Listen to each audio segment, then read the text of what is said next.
Everyone thinks because you're a zombie, you don't know good coffee. Well, they're wrong. There's only one brew that gets my seal of approval. Deadly Grounds coffee is my guilty pleasure. The aroma is so intoxicating. It brings all of my neighbors out of the woodwork. Deadly Grounds coffee. Coffee to die for and zombie approved. It's good to get a little deadly. Use the front door! Oh, they're so disgusting.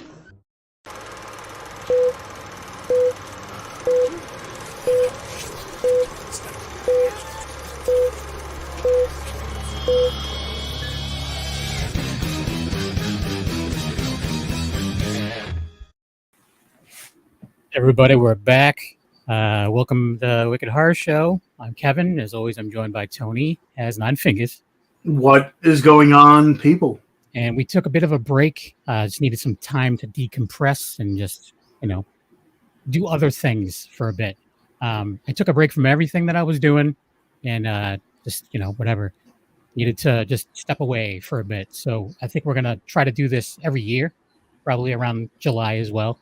But anyways, so Tony, we had a guest scheduled for tonight, and unfortunately she's got some family stuff going on that's way more important than Wicked Horror Show, understandably so. But so Tony, who was our guest that we had scheduled for tonight, who was going to end up rescheduling at some point. But Julie Anne Prescott. She's been in a whole bunch of different movies. This was her, I believe, second I don't want to say directorial debut because she co-directed one movie, but I think this was her own venture. It was Cheerleader Elimination, which Cheerleader Elimination on the IMDb, but on her Indiegogo is Cheerleader Camp Elimination, like you had mentioned before. But I looked it up on IMDb. I guess she hasn't just updated that or something. But I felt bad, But the thing is, I found it interesting because with all the trends and stuff that you have, cheerleading, killer cheerleaders, really haven't been, you'll get a couple every once in a while. They just made, I believe last year or the year before, they did the Bring It On cheerleader, killer cheerleader. It was their horror movie take on it. Mm-hmm.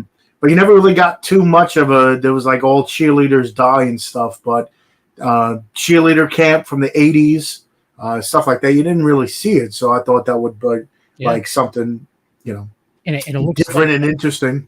It looks like it's a one of those cheerleaders versus mascots kind of thing.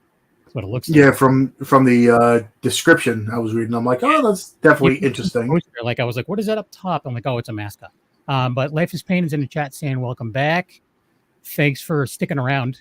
I was just like, oh, crap, but we're going to lose everyone. And then we have, is it Ephraim? I'm assuming he's from your TikTok followers. Of course. Always good juju. Yeah. Mr. Mullet Man. Is that a compliment or are you dissing him? No, that's his name on TikTok, Mr. Mullet Man. And he always sends me good juju, so I always appreciate it, sending the good vibes. Nice. That's awesome. So we don't have our guest tonight, so we're just going to kind of open discussion, just talk about some stuff. I know there was a couple movies that we got a chance to check out. There's a couple more that you got to check out than I did, of some of the movies that are coming out soon, or are out that we've been waiting for. So you want to talk a little bit about those ones, because we both checked out late checkout. But there was a couple others that you got to see. Why don't you talk about those a little bit? So the first one that I checked out was Murder Size. It was by AP Films, and we've had them on for Slashlerette Party and stuff. Mm-hmm. And this is their take on the what was it, the 80s with Linnea Quigley's workout video or whatever it is. Yep. So that's pretty much, I don't want to say it in the same vein, but it's pretty much they're trying to make this this workout video, and I guess in any job or whatever, there's always competition, and this one takes it to that extreme where the girls are kind of for that number one spot for the picture on the tape, they're willing to kind of kill each other. So it was fun for sure. Like 80s personified, like the clothing and stuff. The music was awesome. A lot of synth music. So I was not disappointed whatsoever with any of the movies, because sometimes it's like you hype yourself up and then you watch it, and not that it falls, I guess it falls a little bit short of your expectations, but the movies that I've seen so far that we've been clamoring for, I was not disappointed. So nice. Can't say enough about that. I've been following them on Instagram. Obviously, because they've been on the show before. Really good people, and yeah, it's like they're doing like straight up like perfect of the '80s exercise, workout videos. And I used to work at places that sold those, like Media Play and Record Town and all these places, and it was just like you'd always be like, oh my god, more of these leg warmers, Jesus Christ. But yeah, I mean, they do a really good job of that. Like they pay attention to the to the details that make it feel more 80s. And I definitely want to check it out too because of the music. That'd be pretty cool. Yeah, and then there was another one that you got to check out as well. Yeah, it was Time's Up with what we call them, the Rat Pack and everything, with Damien Maffei and Elsie Holt and stuff. And that was more of a it's like a revenge type movie where someone in the beginning, I don't want to say it's triggering, but someone kills themselves in the beginning, and you find out that some of the reasons why, like it's like somewhat flashbacks, like callbacks to it, and you figure out that there is someone who throughout the movie you're like, did this person not do that and it's him after everybody, or is it someone kind of like a vengeance type deal? So it all takes place on New Year's Day. So it's a little bit different. You don't really see many movies along those lines. Usually it's on a bigger holiday like Christmas or Thanksgiving or something. But yeah, it was definitely one, too. There was a few scenes, I was just like, ooh, okay. They took it to that, level. Not like a Terrifier 2 level where the gore was over the top, but there was a few scenes that definitely got me like cringing and just seeing, and it's so fun just seeing people that we've had on and kind of gain relationships with on the big screen and seeing them in different characters and stuff. So we've Kate Kiddo was in that, Kamira Cole was in it, a whole bunch of people. Daniel John was in it. So it's always fun to see. I guess that's the beauty of this podcast is growing relationships and then seeing, their work come to life. Yeah, I guess I think that's how you say the word. But yeah, it's I've yet to be disappointed with any of the stuff that those guys have done.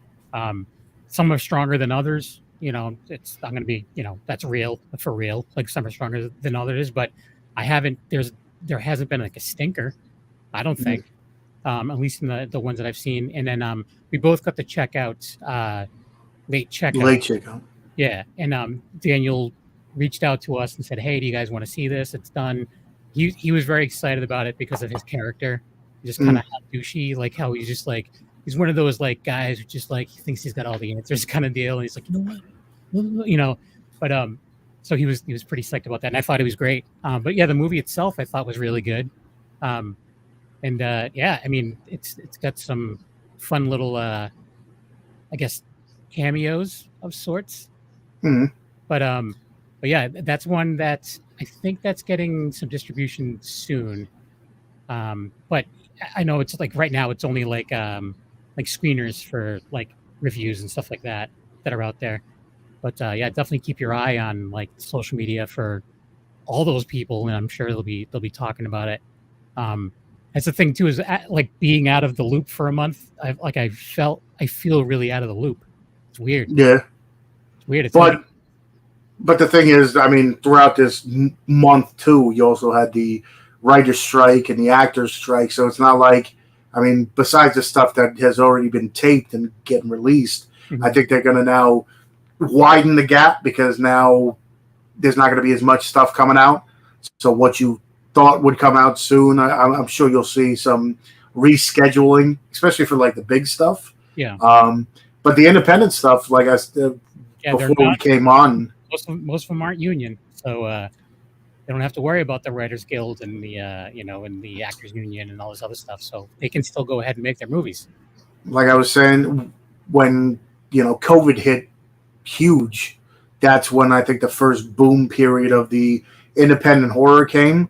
So this could be the second one where it's the only alternative is indie, and it's not like it's.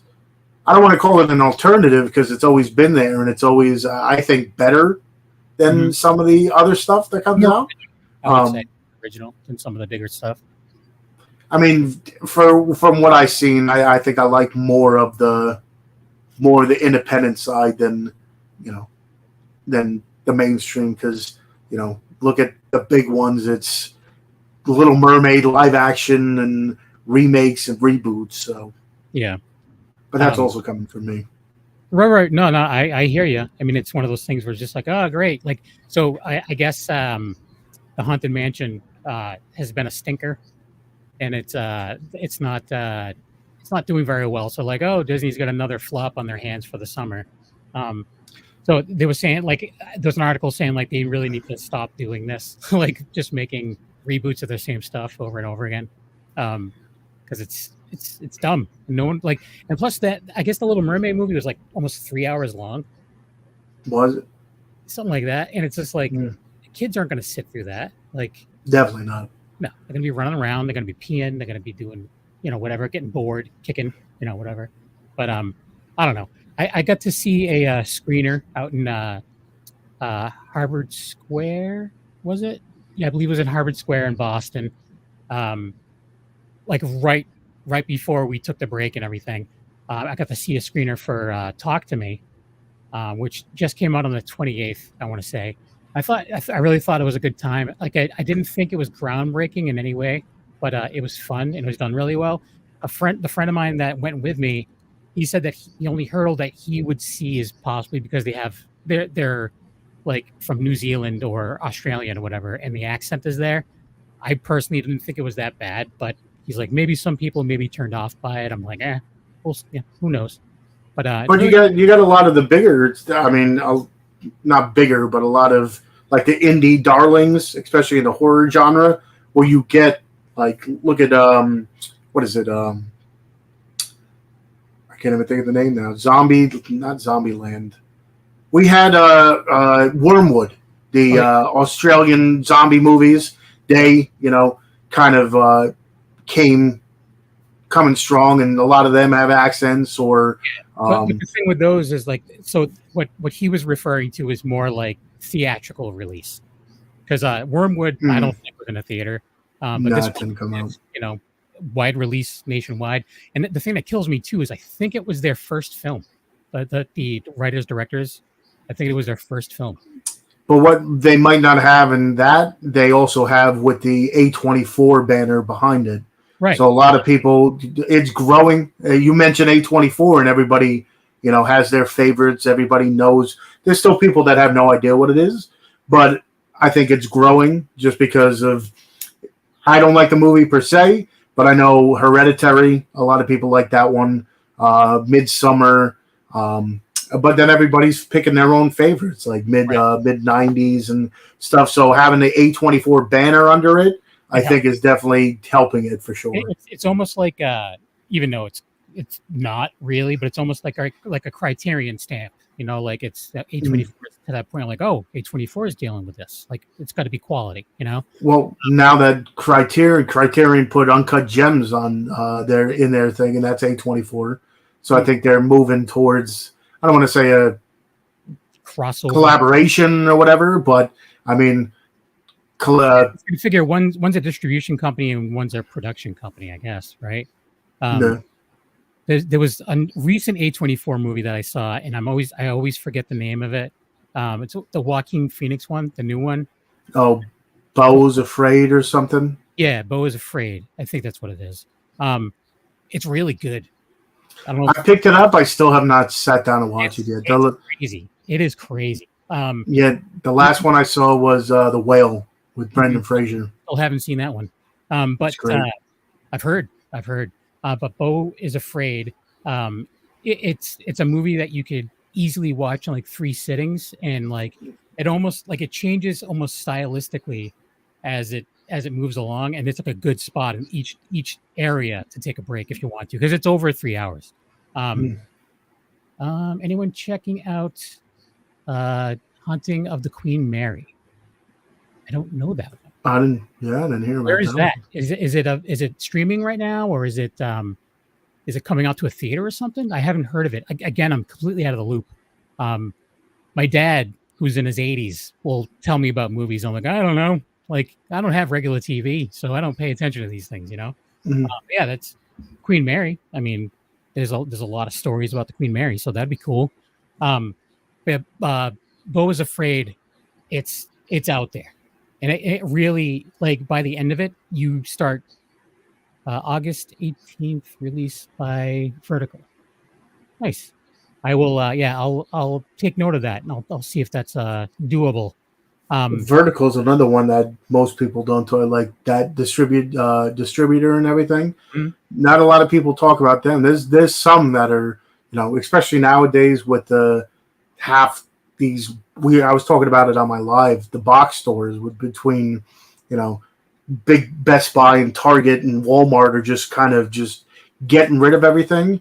Now you got to go for the boutique labels. So Vertical is another one that most people don't talk about that actually puts out some quality stuff as well. And actually, Vinegar Syndrome, there was a story on Bloody Disgusting. Vinegar Syndrome they're finally releasing a killer condom is going to be coming out on Vinegar Syndrome, which it's fun. That's like it's a director's cut, never on disc director's cut of Killer Condom. Never even heard of. Yeah. That's the one thing with Vinegar Syndrome. Their quality of their like releases is awesome, but a lot of the titles I've never heard of in my life. Yeah, but the thing is, I mean, with the exception of the price and stuff like that, the thing is that like with the packaging and with the care that they put into it, like the movie could be like very cheesy schlock, but you still respect it, you know? Yeah. Like I was at their store in Connecticut, and like most of the stuff that was on that shelf, I had no idea what it was. Like most of it, but still, it looks really cool. The packaging sells it. It's just like the old days, like when you're at the movie, you know, at the video rental store, and the package is what really sells it. So, all right, where were we? So we were talking. Oh, so that the one thing too is one thing to think of is that Beau is Afraid is also an Ari Aster movie. So, but it's completely different than the other ones he's done with A24. And I really recommend it. It could be a difficult watch. I could see that for some people, but it's just out there, and I definitely think it's worth it. Like everything everywhere all at once, like out there, or I still haven't seen that. Like it's you know, I'll like put on my projector and like I'll go through my Chromecast and whatever, and I'm looking like it's like, oh, I still haven't watched this, still haven't watched that. I'm like, but you know what?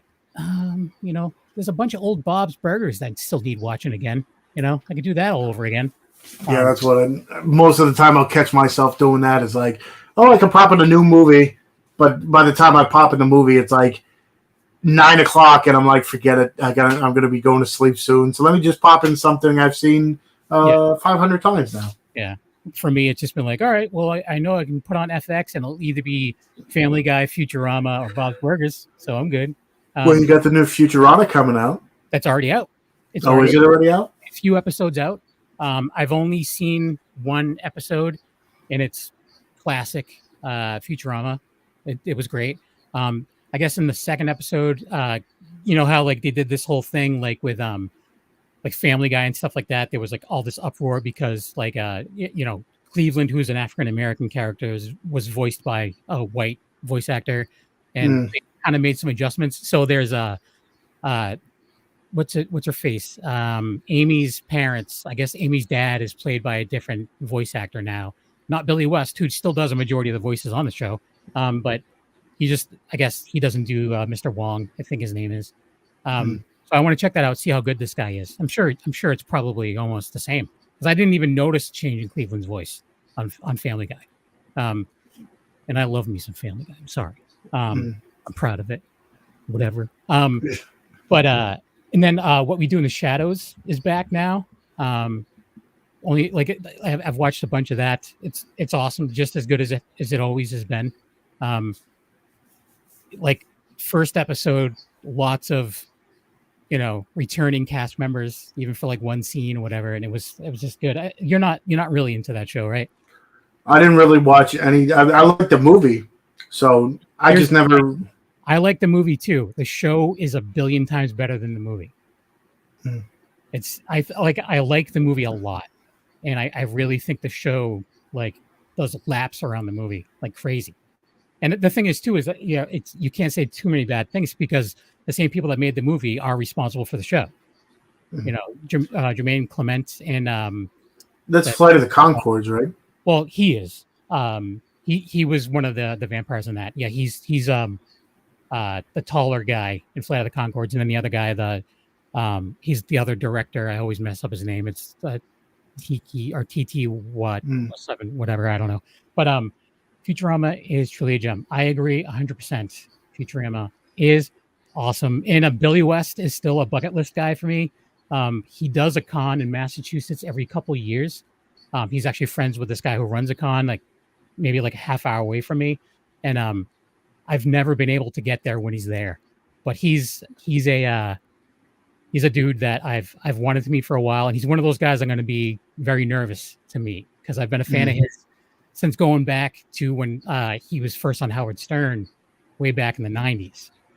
He was a voice guy on Howard Stern. So, and that's the one thing like a lot of people don't realize is a lot of these people are the voices of your childhood, and you might not know.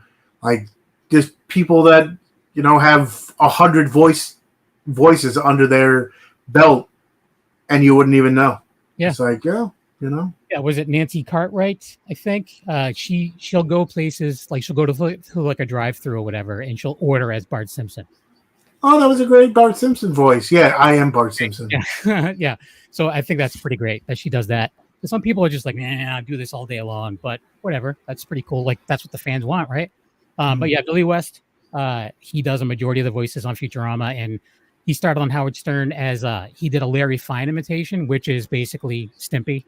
I've been a fan of his since before Ren and Stimpy was a thing, because he was still on Stern, and then when he left Stern, he went to do Ren and Stimpy and whatever. But yeah, it's he was Doug Funny, he was Pork Chop, he's what was the bad guy on Roger Klutz? Yeah, he's him. There's a bunch. He was the Honeycombs. The Honey Nut Cheerio Bee for a while, and like he took over. I think in Space Jam, he does a lot of the old Mel Blanc voices. So yeah, he dabbles in a lot, and from what I understand, he's a strange dude, but I wouldn't expect anything less, But and you're voicing a lot of cartoon characters, I'm sure. Yeah. I wish I could, but yeah. Was there anything else that has come out, like even TV show wise, that has grabbed you or anything? TV show, not so much. I mean, now especially, I like the ones I got into. Of course, now are just gonna take another like year to come out. Like they were talking about Wednesday. I got into Wednesday on Netflix, and that's gonna take a while to come out. Stranger Things is gonna take even longer now. Yeah. So a lot of TV shows that I was watching, just might, not might, but definitely going to take longer to come out. But we were talking about other movies finally coming out. Phantom Fun World should be coming out soon. I know they were doing a screening sometime this month, I believe. So once that comes out, I'm sure you'll hear clamorings, and that's definitely one that was on my radar for the longest time, just because it's up my alley. Whenever people ask what you have your genre of horror and then your like setting of horror, and like at a amusement park or whatever, is definitely, I love stuff like that, from Funhouse to Funhouse Massacre and stuff. Yep. So that one I've been looking forward to. A guy who, it's not really a theme park or whatever, but like before the whole pandemic and everything, me and my wife would frequent the haunted houses around October. And it was always like, like there's one of them that's like just in the woods, and it's like anything could happen right now. No one would know. Like, they would think it's part of the show. Yeah. Like sometimes we're going through the woods and I'm like tripping over like tree stumps and stuff. And it's just like, I could easily just fall and crack my head open. People are like, oh, look at that's great. Good makeup. Like, yeah, as my brain is like hanging on my head. But then the thing too is they're like becoming more extreme too. So if anybody wanted to take it to that level, they'd be like, oh, that's amazing. Yeah, this guy just got his arm chopped off. And yeah, look at that. It's crazy. Look at these special effects. Very legitimate. Yeah, sounds very, very legitimate. My arm is off. Yeah. Hey, everyone, take pictures with them. So there was a couple things on Blade of Disgusting I thought was interesting. One of them I'm pretty excited about. I have a friend who's not going to be as excited about it because he generally just didn't like it. But a new movie called Frankie Frico, a new horror comedy from Psycho Gorman director Steven Kostanski is on the way. I love Psycho Gorman. So do I. So it was so out there too. It was just like, what is going on here? Yeah. But when it's a good what's going on here, I love it. There are some times when I'm just like, I don't get it. But that one I definitely did get, and it was just like, okay, this is fun. Yeah, it's out there. The film is described as Kostanski's commemoration of a variety of practical effects-led projects, including Gremlins 2, Ghoulies 3, and Ghoulies Go to College. That is the third one. Ghoulies Go to College. Yeah. Oh, okay. So Gremlins 2, Ghoulies 3, and I thought it was a comma. It's not. Ghoulies Go to College. Yeah, that's a one that nobody knows about, and it was hard. I think it's the best out of all of them. Yeah, and it's one but I don't think it ever got released because you had the Ghoulies and Ghoulies 2 set. Then they came out with the fourth one, which was garbage because they didn't even look like the Ghoulies. They looked like munchkins with like don't even get me into it. But the third one they put out like years ago when I was still doing YouTube and everybody as much as I was. But they had a 8-movie Vestron set. It had like 8 unreleased movies. It had like Chud 2. It had The Unholy. It had 976 Evil 2. So it was a lot of the movies that never really got released anywhere. And Ghoulies Go to College was one of the ones. So I watched that and I'm like, gee, where did this come from? Because I had no idea. I knew there was a 1 and 2. And then I finally found 4. So I'm like, where is 3? I can't find it anywhere. But I think it's the best. No, you have, and it mentions critters in here as well. Like, so it's like the pint-sized murder monsters. So I'm down. I'm down to check. 100%. Yeah, I'm a critters man. And Gremlins. I mean, come on, Gremlins. Because for those who didn't see Psycho Gorman, the reason I like it so much is because it kind of reminded me of Mighty Morphin Power Rangers, where they would bring in all these weird-looking creatures and stuff to fight. Well, that's what it reminded me of. Was like a Mighty Morphin Power Rangers meets horror movie meets some girl that gets this monster's heart and she has to do every win that she wants. Guy who's a little bit older than you who was not into Power Rangers or anything growing up.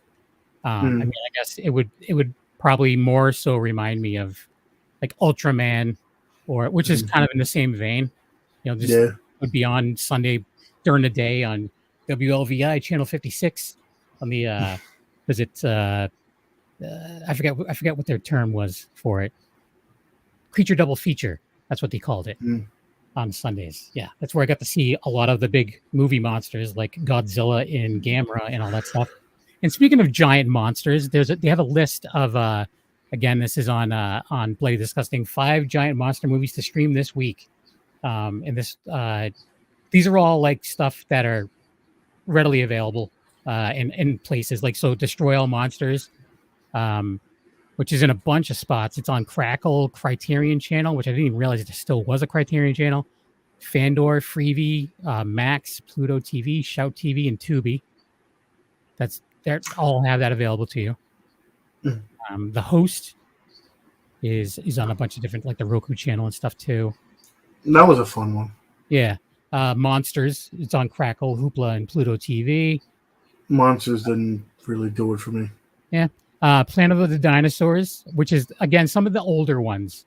Some of the I've never seen that before in my life. it's a lot of stop motion and stuff, but it's you gotta like you respect it because it was before before all this stuff was really going on. So it was like, wow, they really went all out. It's crazy, but that Planet of Dinosaurs is on Freevee, Prime Video, the Roku channel, and Tubi. Troll Hunter. Troll Hunter is great. It's on Hoopla, Tubi, and it's on YouTube. Apparently, I don't know if you have to rent it on YouTube, but Tubi. Yeah, they have that. But didn't they make is it another movie or is it a series of Troll Hunter? It may have been a series. I thought they made something with a series. I've seen the name out there, and I just haven't bothered because it's one of those things where it's like, all right, no, come on, pump the brakes.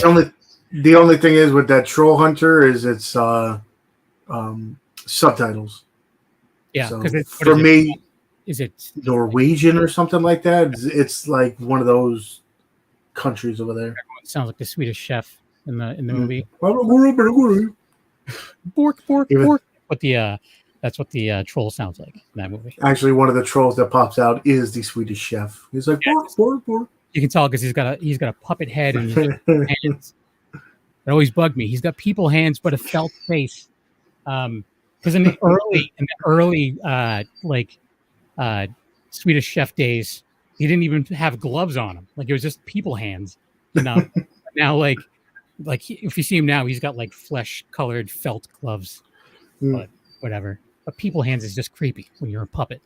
I can imagine. You can imagine. It's fact. Yeah. Is there anything else that you've heard about that's coming out that sparked your interest? No, not really, to tell you the truth. It's tough because of the whole the strike and everything. Movies that may have been wrapping or not wrapping now. But there's a movie my dad again actually mentioned to me. The Last Voyage of, was it Demeter, something like that. And it's basically it takes place on a ship, like on the water, that kind of ship. It's set on a ship in the ocean with Dracula. So it's basically they're transporting his coffin or whatever across the sea, but when it gets to be nighttime, stuff happens on this boat. No one's got anywhere to go. You can't run away if you're on a boat. There's only so much space. Yeah, the trailer definitely looked intriguing for me. So did the trailer, for which I didn't expect because I was like, why are they doing this? But the trailer for the new Exorcist looks kind of intense. And I've always said Exorcist, the first Exorcist, is still, for me, the scariest movie I've seen. Wolfie's saying, sounds cool. It does sound cool. Now I'm going to go see it. Yep, Wolfie. Me and Skip are going to go see it when it comes out. That's my dad. His name's not really Skip, but that's his nickname. Like A Knuckle? Well, that's not my nickname. That's a something else. It's so if the Poseidon Adventure had Dracula in it, in a way, yes, that's Life is Pain is saying. So if the Poseidon Adventure had Dracula in it, yeah, sounds about right. But yeah, it looks really cool. Like and it's weird to compare. Like, so the vampire looks more like Nosferatu and the pics, and like even like from like Salem's Lot, stuff like that, as opposed to the Dracula that was made for black hair and Bela Lugosi type deal. Yeah, which, I mean, whatever. I guess he's creepy because he was a junkie, but I think Nosferatu is more creepy because it's silent. Ooh. No, it looks. I mean, he's just a creepier looking monster, in my opinion. But yeah, it does look good, and I'm glad my dad brought it up to me because I don't know if I would have saw it because I don't have regular TV because I don't want to pay for it. But then, speaking of stuff in the movies, I don't know if it's still in there, but I know the first Terrifier got a re-release. So yeah, that's cool. I want to get back on the Exorcist thing. So I've heard from everyone who's seen the trailer that they think it looks awesome. And it's but one for that reason only, I'm avoiding the trailer. I want to go see it as cold as I can. Yeah, because there was one scene that was just like, whew, okay. But of course, that'll probably be the scene that they freaking like cut out of the movie or whatever. Yeah. But I was like, I didn't want to check it out, but I'm like, let me see it again. Exorcist for me is the scariest movie, so I watched it and it was like, whew, okay, that. Yeah. But then the same thing with the what do you want to call it? Evil Dead trailer got me too. The red band one. Yeah. I was like, and then people were like, it's not great. It's not whatever. So I still have yet to see it. I generally thought it was great. I know a lot of people that I trust their opinion on, and they didn't like it, but I also know probably just as many that loved it. So it really is, I guess, how you go into it. I was worried going into Evil Dead, but I wasn't disappointed at all. So Wolfie's saying that the story of Dracula, he leaves his home country on the Dimetier, however you say it, to go to England. So it's between his home in England, where he just has a delicious treat every night. Because those boat rides weren't long. I mean, weren't short. They were very long. No. A couple years. Maybe not years, but a couple months at least. So Wolfie's saying he loved The Exorcist and he's liked most of the sequels. Wolfie, have you seen the trailer for the new one? Just curious. Let us know in the chat, or you could have just came on the show, for Christ's sakes. Jesus Christ. I understand if you can't, you can't. But yeah, a couple people like yourself and like Angel and a couple like other like Ryan from That Strange Show and some other people have said that it looks sick. So I'm gonna hold off until I'm gonna try to hold off until it gets to theaters. We will see if that works. Is that what's his name? Key and Peele or whatever? Who did? I thought he was doing a remake of something. Oh, you talk about Jordan Peele? Yeah. I don't know. I don't remember. It wasn't Exorcist, but he was supposed to be doing a remake of something. Besides Candyman, it was something else. Well, I'm gonna have to look that up. Not right now. I'm gonna have to look it up. I definitely want to. I mean, I know it's not really horror, but I mean, when I was a kid, Large Marge gave Pee Wee Herman, yeah, gave me some like ooh, you know. Tell him Large Marge sent you. Remember, like showing that movie to people just like standing there watching, waiting for that to happen, and they're like, "Oh, Jesus Christ!" Especially since it's like claymation, like what the hell? Yeah. Oh, Life is Pain saying there's also a new Saw movie coming out. Yeah, I thought I saw. Yeah, because I saw a video clip of the dude, whatever, and he walks away, and there's a piece of paper on the ground, and it says that what's her face is coming back. I forget names. In Saw? Yeah. Like the one that was like the victim, but not the victim kind of deal? I guess. I can't think of her name. And the one that got thrown in the freaking needle pit? Needle pit? Still so in that theory, Saw X, it should be in space. Saw in space. But yeah, I mean, I would see that. I know some people didn't like the other one, that one with Chris Rock. Amanda. I liked it. I did too. Amanda, I liked it because it took it in a different direction. Because it lost me. That series lost me in like, I'd say like 3, 4, 5. Then I kind of brought it back. But then Spiral, I was like, I like this. I liked it. Now is the movie supposed to be off of Spiral or off of the Saw series? I think it's going to be off the series. That's what it looks like. Mm-hmm. So yeah, Life is Pain saying that Saw 2 was brutal and he loved it. So anyways, Pee Wee Herman passed away. Our young friend Pee Wee Herman, surprisingly 70 years old. 70. I didn't realize how old he was. Yeah. Well, that's the thing is like he's really held up, and considering that he had cancer, like for a long time, I guess, like he had brain cancer, and like I don't know, like there's still, and Wolfie's saying the needle pit is his favorite scene because he's crazy. Needles in general. But yeah, so it stinks. I mean, there's been a bunch of people that have commented. Like I saw Cassandra Peters commented, on it because she was in Pee Wee's Big Adventure. A lot of people don't even realize she's in it. Yeah. She's not Elvira. She's the head of the biker gang when he goes and knocks over all the motorcycles and stuff. Yeah. Yeah. And then at the end, she gets a pop. Did she have popcorn, I think, or something? I forget what she had. He passed by everyone. Yeah, and E.G. Daily, she was in the movie. She's Dottie. Yep. But I mean, I'm going back like to the Pee Wee Herman show that was on HBO. And it was kind of an adult version of Pee Wee's Playhouse with like Phil Hartman was in it, and like it was like just a stage show. And then he released another stage show that was on like Netflix, and there's still someone posted a clip of him with a giant balloon and he's just letting the air out like slowly and stuff like that, and it gets me every single time. Because I grew up with the Pee Wee's Playhouse, and then I watched the Pee Wee's Big Adventure. Mm-hmm. Then it was Big Top Pee Wee, which wasn't great, and then it was Mystery Men. Yeah. So Wolfie's saying Lawrence Fishburne. Yeah, he was in the show. I don't think he was in the Pee Wee Herman show though. The one that was on stage. I could be wrong.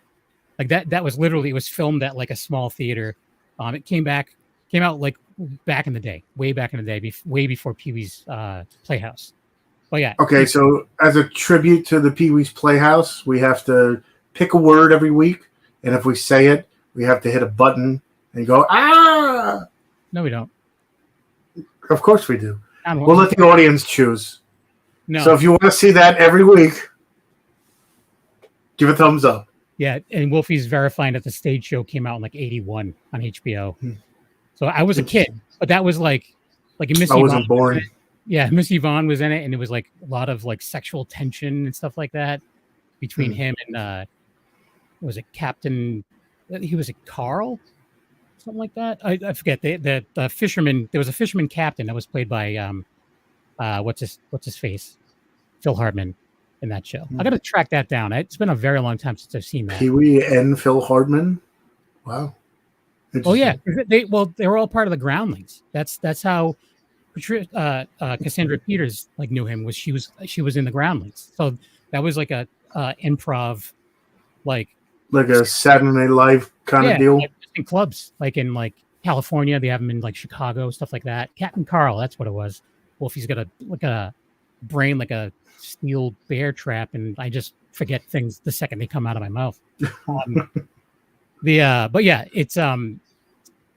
were all part of the Groundlings. So there was a bunch of people that were all, a lot of them ended up going to SNL. Some of them did their own thing. Some of them did nothing, but yeah, it was it's pretty good, but it's kind of adult. But I will if I track it down, I'll throw it on my Plex so you can check it out if you want to. That'll be interesting because if it's like an adult version of, well, it's not like super adult; it's just more adult humor. Like there's no like. Well, even with him, there was a few. I mean, between him and like Ernest, there was always like sexual, not as sexual innuendos, but like it definitely. I watched it as a kid and laughed, and watched it as an adult and laughed, but for different reasons. Because sometimes it was like, did I hear what I thought I heard, kind of deal? But yeah. Well, I mean, it was also probably like, all right, we know the kids are watching, but their parents might be watching too, so might as well give them a little, So Wolfie's saying that Pee Wee created the character in the Groundlings and took it to a stage show, and some of the other people from the Groundlings did like Second City and SCTV, but yeah, in SNL. Because I think there's a couple people that were in the Groundlings. Because I remember, I think when I did the panel with Cassandra, I think she mentioned a couple other names.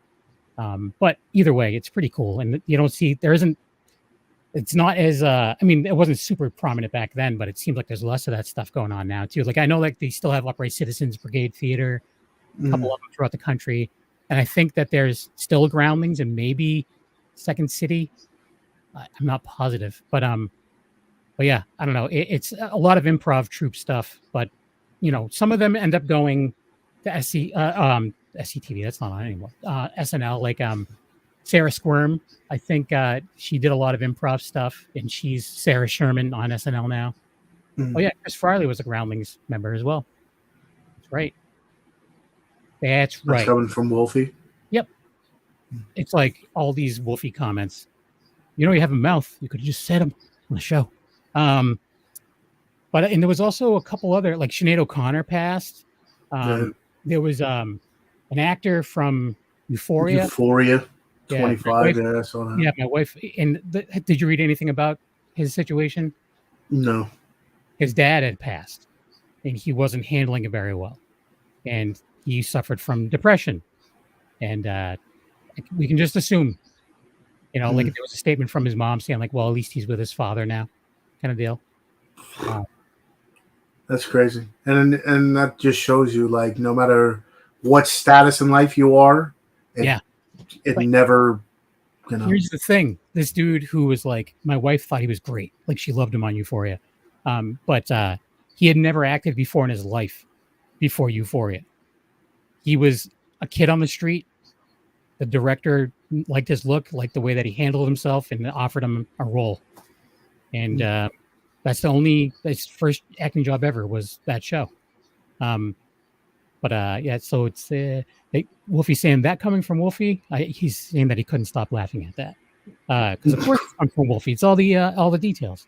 Trying to think. Was there anything else that we definitely wanted to touch on? Wolfie. Did we say anything? Wolfie, is there anything that you're looking forward to? Oh, Tony Bennett died. That's true.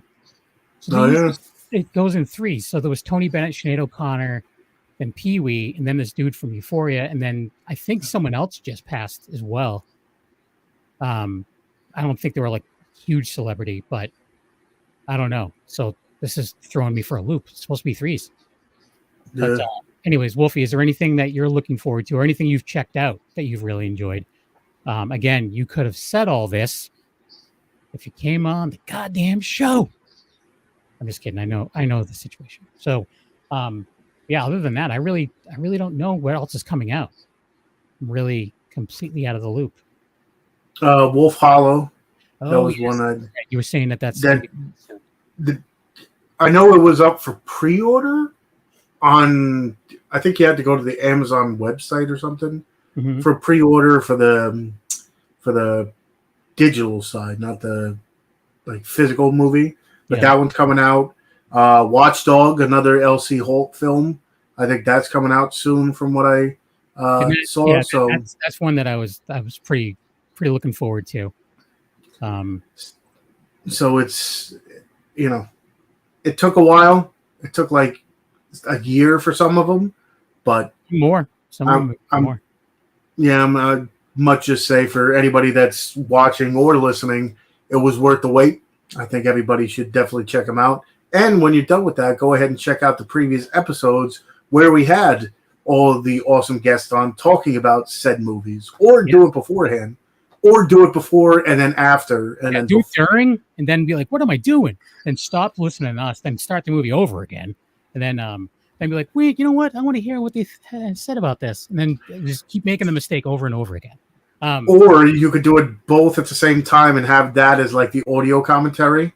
Oh, good point. So Wolfie's saying he checked out. What is that? I don't know. I'm just going to skip over that word because I don't know how to pronounce it. Margox. Along with You're Killing Me and Dangerous Games Legacy. All cool movies. The one I wanted to check out, but I heard it wasn't as good as the original. Well, even though the original came out like 6 years ago, or whatever it was. But Last Shift is one that I always talk about. And the guy who directed it kind of just made a bigger budget version of them. I think it's called like Malum or something like that. But I heard that Last Shift is a little bit better. But I was intrigued watching that just because Last Shift was one of those movies. They're like, oh, what's another movie that scared you? Because people know I think The Exorcist is scary, but that one, there was a few scenes in that had me jumping for sure. Yeah. That's more like based on stuff that could really happen too, right? It's like a haunted, what do you want to call it? Police station. Oh, I was wrong. I was thinking of something else then. Last Shift was this woman, she was, I guess, lower in the totem pole in the police force, and they were building a new precinct. So she had to kind of like watch over this one overnight to make sure nobody messed with anything or any of the files, I guess. But things must have happened at this police station, and it's a ghost story that, like I said, some scenes definitely had me jumping. So whenever people ask me, they're like, what's a movie you recommend that's actually somewhat scary? Last Shift is one of them. There you go. And Wolfie has corrected us. It's actually just pronounced Margot. Yeah. So just spell it like Margot. Why do people have to throw X's and U's in there? Sergio's finally here. What's up, Serge? I was thinking that you forgot all about us. You probably did. I probably. I mean, I was thinking like Sergio just had just about enough of us, and he's like, "That's it. You're taking a month off. I'm out." And he was out, but he's not. He's up, Serge. But yeah, there's really not much else I have to say, other than you're working on a cool guest for next week. Joe Stauffer is supposed to be coming back again. He actually is supposed to be on set. So the show that he may be doing mid-month, he's going to actually be on set, which is pretty cool. If you ever get a chance to check him out on Instagram, he also has an Instagram just for his van. So he took almost like a work van and just made it into like a little house, and he'll drive to different places to film, and like, so this way he doesn't have to worry about a hotel. He just drives there, and on the way there he'll stop and like check out things and goes hiking, and it's pretty cool. Like a good way to save money. Oh, totally. But at the same time too, it cost a pretty penny to do over that van. It looks really nice. He did it himself, but it looks really nice. But I mean, depending on how many times he travels, it eventually probably works itself out, because totally. Hotel stay could cost anywhere from like $50 to like $200, depending on what you want to. Whatever hotel you're staying at for $50, I don't want to know anything about it. That's the last thing I would do. I'd rather sleep in my car than sleep in a $50 hotel. There's a very good chance I'm gonna catch something while I'm there, whether it be bed bugs, the old high five. I don't know. I would rather just sleep in my car. He's saying that he's been watching his Vinegar Syndrome movies lately, and the last two have been The Lamp and The House on Tombstone Hill. And you had another one. That would be more than two, though. Yeah. I was just saying in Bloody Disgusting, Wolfie, the director's cut of The Killer Condom is going to be released by Vinegar Syndrome. So you need to jump on that. Jump on that condom, Wolfie. Other than that, Sergio. So Serge, we're just doing open discussion. Our guest had a family emergency, and rightfully so, she needed to cancel. She hopefully will be coming back later on to discuss her movie Cheerleader Camp Elimination. Yeah. Or Cheerleader Elimination on IMDb, what it's Cheerleader Camp Elimination on the Indiegogo. So Wolfie's saying he saw Killer Condom. It was a good film, but very goofy. It's a Troma film. That's pretty cool. Vinegar Syndrome's putting out a Troma film. Yeah. Lloyd had to pry it out of Lloyd's hands, I guess. Well, how many movies does Troma have under the belt? Like 500 or something? Roughly 1.5 billion. It's Cheerleader Elimination on IMDb, Wolfie. On the Indiegogo, it's Cheerleader Camp Elimination. So I'm thinking that they changed the name and just haven't updated the IMDb. I'm thinking. Although one of the people that's in the movie I was excited about. Suze Lanier. Yeah, Suze Lanier is in this movie, and we always have a fun story about Suze, but I won't share it with the listeners because it's private. Celeb Spain saying, even though Julie wasn't here, it was a good stream so far. I appreciate that. Thank you, man. Thank you. We try to keep up with We try. I was about to say the Times, but that's not the quote I was looking for Right. or what I was trying to say. Here's something. I was actually asked by a former guest of, a past guest of this show. They're starting a new podcast, and it has to do with your favorite kill in a horror movie, right? So he wants, he's like, all right, if you want to do it, just let us know your availability and what scene, like what's your favorite kill. I'm having the hardest time figuring out what my favorite kill is.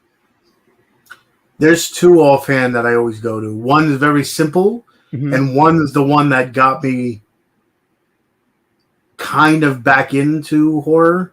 I attribute to like Tucker and Dale versus Evil, get me back, but the one scene. So the simple one is, I forget which Friday the 13th it was, but where he just wraps the person up in the freaking sleeping bag and whacks him across the tree. Very simple, very easy, but I loved it. Very effective. And the other one was the scene in Hatchet where he takes the bottom jaw and the top jaw and just rips it, and the tongue flips out. So those two completely different. Right. And I got to throw in like the new Terrifier 2 bedroom scene that was like 5 minutes long. So that's the thing, is there's plenty of scenes that I can say that I enjoy, but one that I would call like my favorite, like it's tough because like I have these kills that like you don't see anything. Like I'm thinking Texas Chainsaw Massacre, but then there's other things that aren't necessarily a kill. They're deaths, but they're not a kill. Like there's two in The Omen, just The Omen alone. That like the this whole, is for you, Damien. one, and then the whole pane of glass thing. That one too. But in Wolfie's saying it's Friday 7, Tony. Friday, okay. It's the cable kill and Ghost Ship. Wolfie's saying. Yeah. I mean, that's still. Tell me another like opening scene to a movie that beats it, and I'll debate you on it. I think that still has the best opening scene. With The Omen, like I remember the first. Yeah, Victor Crowley is so sick. I agree. And Sergio was asking if we missed him. Of course we missed you, Sergio. It was a month without Sergio. 6 weeks for me. Oh snap! But that's the thing is with The Omen, like the first handful of times I tried to watch The Omen, with the whole "this is for you, Damien," and then the whole thing, I'm just like, all right, I gotta stop this. Like, even though she did it to herself, so it's technically not a kill; it's just a death. Yeah. But I still like I keep going back to it in my head because it affected me.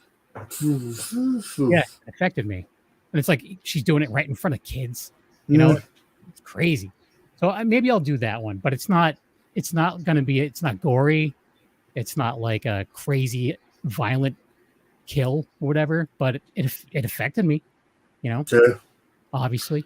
The other one was Anne Ramsey in Deadly Friend, where they throw the basketball and it just explodes her head.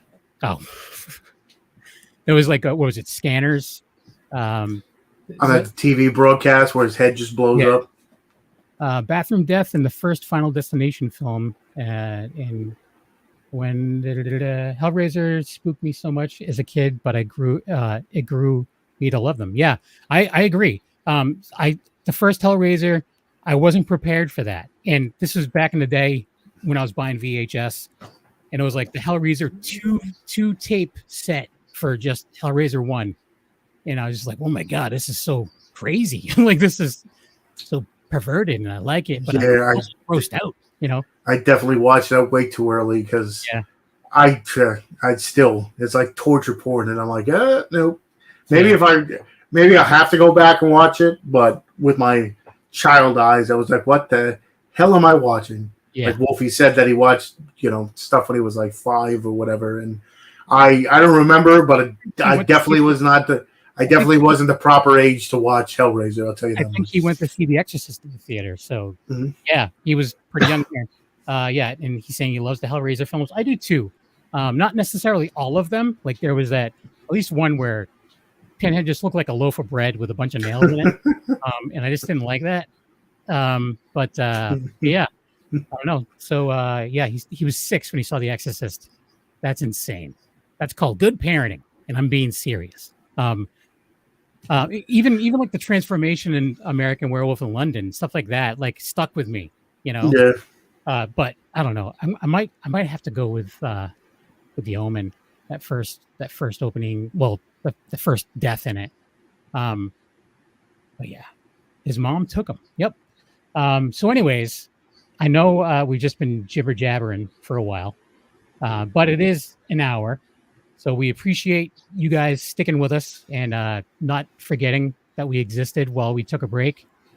So yeah, that's about that. Tony, where can people go to check out your stuff? You can find me at Tony Has Nine Fingers on YouTube. Definitely got to get back on it. Tony Has Nine Fingers, not really. Yeah. But Tony Has Nine Fingers on YouTube. Tony Has Nine Fingers on X. I was just going to correct you, but you said it. You did it right. So X, but I hardly ever use it. Yeah. That's even less than YouTube.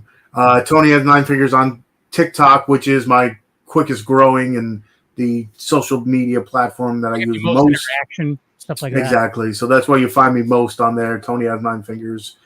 Tony's Movies on Instagram, where I show off the movies behind me. And of course, here on the Wicked Horror Show, most Tuesdays, unless we're gonna, except for July, July from now on, where we take a month off. But whether we have an awesome guest or an open discussion, it's always fun. I tell right before, that's my new thing, is going live on TikTok before, and I always tell everybody I appreciate it.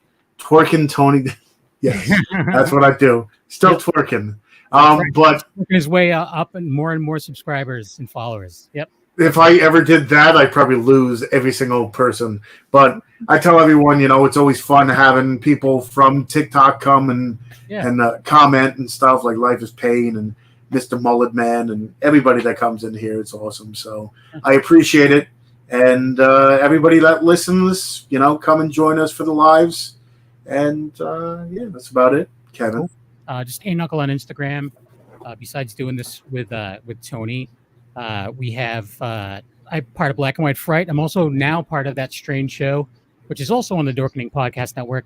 And word on the streets is that right at the beginning of the break that we took, I may have recorded the very first episode of the re-education of Nancy Ann Ritter, which is a show where myself and Jeremy, also known as Jar Jar Jeremy, sit down with Nancy Ann Ritter, who was one of the bathroom girls in the first Scream movie. She does all the cons. She doesn't know anything about horror. So we school her on horror. We have her watch some what we think are classics, and we talk about it. I give a lot of Jeremy runs the show pretty much, but I give a lot of the trivia and like the behind the scenes stuff. So there was a lot of stuff, and like at the end of the first episode, which I won't say what it is, but at the end of the first episode, Jeremy's like, "Wow, you! I feel bad. You actually did your homework." I'm like, "Yeah, I did, because I need to know some facts. Although if I was Wolfie, I'd just know it off the top of my head." So that will, you give trivia. So on that note, thanks for watching, and thanks for listening to the people that are listening. And we'll be back next week with a new guest, or if everything works out fine. If not, maybe we'll just do another open discussion thing. We'll see. But thanks again, and have a good night. Goodbye.